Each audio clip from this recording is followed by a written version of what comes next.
یہ تو سرگودا کی بیٹی جج کی بیوی کے ہاتھوں آدموئی ہو کے جس وقت آتی ہے اسپتال کے اندر تو اس کی خبر چلانے کے لیے راضی نہیں ہوتا. یہاں پہ ہماری عدلیہ، ہمارے ادارے، ہمارے اقتدار والے یہ تو اتنے بے غیرت ہیں. فیصل مسجد کے سامنے کنفیوں بیچنے والا اگر آتا ہے اس کو تو کہتے ہیں 3 ماہ کی قید، 5 لاکھ روپے جرمانہ. تمہیں شرم نہیں آ رہی روڈ کے اوپر کھڑے ہو، روڈ کے اوپر کھڑے ہو کہ بیٹوں کے لیے روزی کمانے والے کو تو سزا ہو، لیکن بیٹیوں کی عزتیں لوٹ کے 6000 گندی ویڈیو بنانے والے کو پروٹوکول دیا جائے. ان سے آپ امیدیں رکھتے ہیں کہ یہ لوگ آپ کو بچا کے دیں گے جناب ان کی عزتیں. سانے ہے 9 مئی کے اوپر تو جناب عالم مگرمچھ کی آنسو بہا کے جے کار ہو رہی ہو، ادھر سے آ رہا ہے روزانہ وفد. جی ہم مذمت کیجئے، شہداء کی توہین ہوئی ہے. میں خدا کی قسم کھا کے کہتا ہوں پاکستان کی جب سے بنا ہے تب سے لے کے آج تک کے پیروں فقیروں مولویوں تمام فوجیوں اور تمام ججوں وکیلوں کی وردیاں ایک طرف رکھ دی جائیں، کسی مسلمان بیٹی کے آنچل کی قیمت کے برابر ان کی کوئی حیثیت نہیں ہوتی. آپ مجھے بتائیے تو صحیح، سامنے 9 مئی کا دکھ ہے تو بہاولپور یونیورسٹی کے اندر ہزاروں بیٹیوں کی جو عصمت لٹی ہے اس کا کوئی دکھ نہیں ہے. یہ کیا بات ہے؟ جن کو اپنے ملک کی بیٹیوں کا دکھ نہیں ہے ان کو عافیہ صدیقی کا کیا دکھ ہے؟ اسی طرح ہم نے کفر کی غلامی کرنی تھی، اسی طرح ہم نے اپنی بیٹیاں اٹھا کے غیروں کو دینی تھی. تو پھر مجھے بتائیے اتنے پیسے ایٹم کے اوپر لگانے کی ضرورت کیا تھی؟ لوگوں نے آج کی تقریب کا اہتمام کیا، مجھ سے پہلے مجھ سے بہتر لوگ بہت اچھی باتیں آپ کے سامنے کر چکے. میں چند منٹ آپ کے سامنے 2-4 باتیں عرض کر کے اجازت چاہوں گا. میری بیٹیاں بھی بیٹھی ہیں، میری بہنیں، میرے بھائی بزرگ بھی میرے سامنے ہیں. ایک سوال ہوتا ہے کہ ہم یہاں پہ ہیں، فلسطین بہت دور ہے، ہم کیا کر سکتے ہیں؟ بات اتنی ہے کہ ہم زیادہ نہیں تو کم از کم اپنے حصے کا کام ضرور کر سکتے ہیں. ہمارے حصے کا کام کیا ہے کہ ہم اپنی نسل کو غیرت دینی دے کے، غیرت ایمانی کا درس دے کے روانہ کریں کہ کم از کم ہمارا بچہ غیرت مند ہو، ان کے خواب دینی ہو، ان کے خواب اسلامی ہو. کہ مصر کے اندر جس وقت ایک بہت بڑے آرٹسٹ نے، ایک بہت بڑے فرنیچر بنانے والے معمار نے ایک خوبصورت ممبر بنایا اور اس کی خوبصورتی کے چرچے ہر طرف ہوئے، جو بھی آیا کہتا یار ممبر بنایا کیا کمال بنا ہے. بادشاہ تک بھی بات پہنچی تو اس نے اپنے بندوں کو بھیجا کہ پھر وہ ہمارے محل کی زینت ہونا چاہیے. تو وہاں پہ پہنچے، جس نے اس کی قیمت لگائی اس نے کہا میں نے بیچنے کے لیے نہیں بنایا، یہ بیچنا نہیں ہے. اب خیر بات ہوتی رہی کس لیے بنایا جی؟ کہتے جی یہ اس لیے بنایا ہے کہ اللہ جب فلسطین کو آزادی عطا کرے گا، بیت المقدس میں مسلمانوں کا قبضہ ہوگا، تو میں اس ممبر کو مسجد اقصی کے اندر رکھوں گا اور اس کے اوپر خطیب کھڑا ہو کے رسول اللہ کا خطبہ پڑھے گا. باتیں ہوتی رہی، لوگ آئے اس کو دیکھتے، جس طرح آتے ہیں لوگ دیکھ کے سیر کر کے چلے جاتے ہیں. اچانک ایک 8 سال کا بچہ اپنے والد کے ساتھ آتا ہے اور وہ بھی اس منظر کو دیکھتا ہے اور اچانک اس کے سامنے بھی کوئی اس کی قیمت پوچھتا ہے تو وہ بوڑھا رو کے کہتا ہے کہ اس کی کوئی اور قیمت نہیں ہے، اس کی قیمت مسجد اقصی کا ممبر بننا ہے، اس کی اور کوئی قیمت نہیں. تو وہ 8 سال کا بچہ اس کا ہاتھ پکڑ کے کہتا ہے چاچا دعا کرو اللہ مجھے زندگی دے، اللہ مجھے ہمت دے، اگر میرے ہاتھ میں قوت آئی تو میں تیرا خواب ضرور پورا کروں گا. پھر دنیا میں دیکھا کہ 20 سال بعد کوئی بچہ جس وقت اللہ اس کو ہمت دیتا ہے وہ صلاح الدین ایوبی بن کے وہی جناب اعلیٰ اوپر اٹھا کے مسجد اقصی کے اندر رکھتا.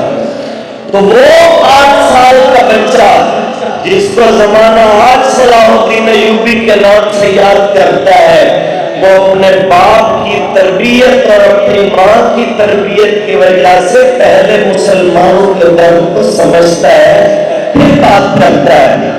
آج ہم جب اپنے بچوں کو ڈراؤنی فلمیں، ڈرامے اور اس طرح کی موویز دکھائیں گے، بچے کو کہتے ہیں جاؤ پانی بھر کے لاؤ، تو لائٹ اگر نہ ہو تو دروازے تک جاتا بچہ ڈرتا ہے، لائٹ ہو بھی تو وہ کہتا ہے میرے ساتھ بارشوں میں جائیں۔ تو آپ مجھے بتائیں کہ جب بچہ اتنا بوزدل ہو جائے گا تو وہ کیا لڑے گا؟ رہی بات عزت کی، جس کے پیچھے ہم لوگ پڑے ہوئے ہیں، تو عزت کا ایک ہی معیار ہے، وہ میرے آقا مولا نے فرمایا لا عزت الا بالجہاد، جہاد کے بغیر عزت ہوئی، جہاد ہوگا تو عزت ہوگی۔ آپ کے پاس پوری مسلم امہ میں سے ایک آپ ہیں ایٹمی پاور۔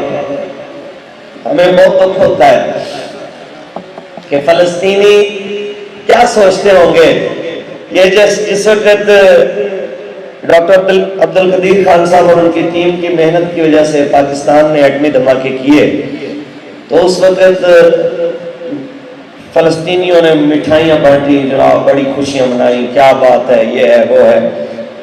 وہ لکھنے والے ایک کالم نگار نے لکھا کہ میں کہیں بیٹھا ہوا تھا اور اتنے میں ایک فلسطینی آیا اور اس نے مزدوری کرتا تھا، تو اس نے آگے جتنے میں اس کے پیسے تھے اس نے آگے کہا جی یہ کچھ کھائیے جی۔ اس نے کہا کیا ہوا؟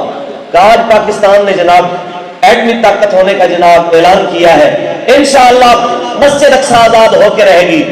آج کتنا عرصہ گزر گیا، 25 سال گزر گئے، 25 سال گزرنے کے بعد آج بھی وہ اسی طرح ہی مر رہے ہیں، اسی طرح ہی تکلیفیں اٹھا رہے ہیں۔ آپ مجھے بتائیے تو صحیح، اگر کسی طرح ہم نے کفر کی غلامی کرنی تھی، اسی طرح ہم نے اپنی بیٹیاں اٹھا کے غیروں کو دینی تھی، تو پھر مجھے بتائیے اتنے پیسے ایٹم کے اوپر لگانے کی ضرورت کیا تھی؟ اتنی زیادہ آپ کو خرچے کرنے کی کیا ضرورت تھی؟ اتنے منافق ہیں کہ صرف پاسپورٹ کے اوپر لکھا ہوا ہے کہ یہ جناب اعلیٰ اسرائیل کے لیے جانے کے لیے کارآمد نہیں ہے، باقی سب کچھ آپ کا اسرائیلی ہے۔ کوئی جناب بڑے سے بڑا جتنا لیڈ ایریا ہے میکڈونلڈ کے بغیر ان کو کوئی چیز ہضم نہیں ہوتی۔ جناب یہ تمام جتنی بھی یہودیوں کی پروڈکٹس ہیں ان کے علاوہ ان کے دسترخوان کے اوپر کوئی چیز اچھی نہیں لگتی، پھر کہیں کہ جناب ہم بہت بڑے جناب عاشق ہیں، ہم ایسے ہیں ہم ویسے ہیں۔ اگر آپ کسی وقت بھی آپ کو یہودیوں کی اسرائیلیوں کی پروڈکٹ آپ کو کھاتے ہوئے سامنے رکھتے ہوئے ہچکچاہٹ نہ ہو، ایک بار اس فلسطینی ماں کو ضرور یاد کیجیے گا، جب عید کے دن آپ میسج بھیج رہے ہوتے ہیں ماں جی عید مبارک، بھائی جی عید مبارک، ایک دوسرے کے گلے مل رہے ہوتے ہیں، اس وقت فلسطین کے قبرستانوں میں ان کی مائیں اپنے بیٹوں کی قبر کے اوپر لیٹ کے اس کو کہتی ہیں تمہاری ماں تم سے عید ملنے کے لیے آئی ہے، تمہاری بہن تم سے عید ملنے کے لیے آئی ہے، تمہارا بھائی تم سے عید ملنے کے لیے آیا ہے۔ ہمارا سوال صرف اتنا ہے، عالمی میڈیا تو ہے ہی منافق، اس کی ہم کیا بات کریں؟ اگر فلسطین کے اوپر حملہ ہو اور فلسطین کے اندر 10,000 بندہ شہید ہو جائے اس کی خبر رپورٹ نہیں ہوتی، لیکن یوکرین کے اندر کتا بھی مارا جاتا ہے تو اس کی خبر بھی دی جاتی ہے کہ دیکھیں جی فریڈم فائٹر کے اوپر جناب یہ کچھ کیا گیا ہے۔ آج یوکرین کو فریڈم فائٹر کے نام کے اوپر ان لوگوں کو امداد دینے پہ آزادی ہے، لیکن فلسطین کے بچوں کو دوائی دینے کے لیے بھی اجازت نہیں ہے، ان کے لیے ترکی سے امداد آتی ہے تو جہاز تک کو ڈبو دیا جاتا ہے۔ پھر ہم کہیں کہ ہمارا میڈیا یہ کیسا میڈیا ہے؟ یہ ایسا میڈیا ہے، فلسطین کی بیٹی کی آپ بعد میں بات کریں گے، یہ تو سرگودا کی بیٹی جج کی بیوی کے ہاتھوں ادموئی ہو کے جس وقت آتی ہے اسپتال کے اندر تو اس کی خبر چلانے کے لیے راضی نہیں ہوتا۔ یہاں پہ ہماری عدلیہ، ہمارے ادارے، ہمارے اقتدار والے یہ تو اتنے بے غیرت ہیں کہ یہاں پہ مسجد فیصل مسجد کے سامنے کلفیوں بیچنے والا اگر آتا ہے اس کو تو کہتے ہیں 3 ماہ کی قید، 5 لاکھ روپے جرمانہ۔ تمہیں شرم نہیں آ رہی روڈ کے اوپر کھڑے ہو، روڈ کے اوپر کھڑے ہو کہ بیٹوں کے لیے روزی کمانے والے کو تو سزا ہو، لیکن بیٹیوں کی عزتیں لوٹ کے 6,000 گندی ویڈیو بنانے والے کو پروٹوکول دیا جائے۔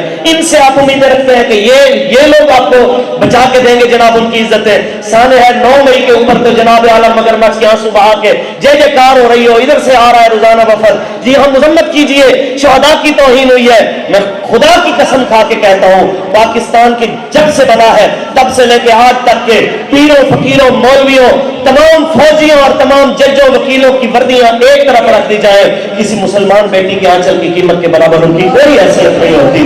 آپ مجھے بتائیے تو صحیح، سانے ہے 9 مئی کا دکھ ہے تو بہاولپور کی یونیورسٹی کے اندر ہزاروں بیٹیوں کی جو عصمت لوٹی ہے اس کا کوئی دکھ نہیں ہے۔ یہ کیا بات ہے؟ جن کو اپنے ملک کی بیٹیوں کا دکھ نہیں ہے ان کو عافیہ صدیقی کا کیا دکھ ہے؟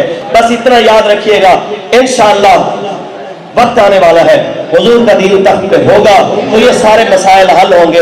بس اتنی سی بات ہے۔